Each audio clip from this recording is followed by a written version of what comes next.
ईडीकडनं जप्त, 1.12 कोटी रुपयांचं सोनं चांदीचे दागिने जप्त, बँकांमधील 2.25 कोटी रुपयांची रोकड फ्रीज. नीट प्रकरणामधील आरोपी प्रल्हाद कुलकर्णीला 2 दिवसांची सीबीआय कोठडी, तर आरोपी मनीषा वाघमारे हिला 14 दिवसांची न्यायालयीन कोठडी सुनावण्यात आली. आरोपींची कोठडी वाढवून देण्याची मागणी सीबीआयनं केली होती.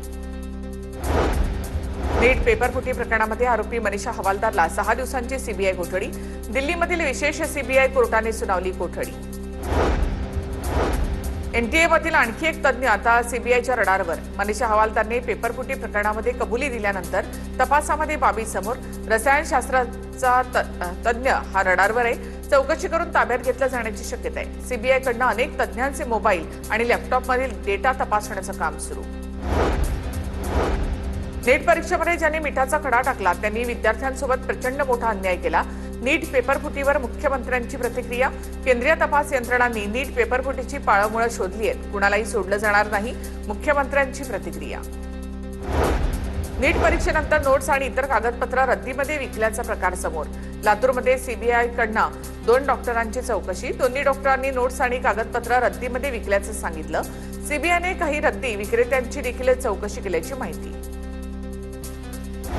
लातूरच्या क्लासेस एरियामधील व्यवसाय बंद करण्याच्या आदेशानंतर व्यावसायिकांमध्ये संभ्रमाचं वातावरण.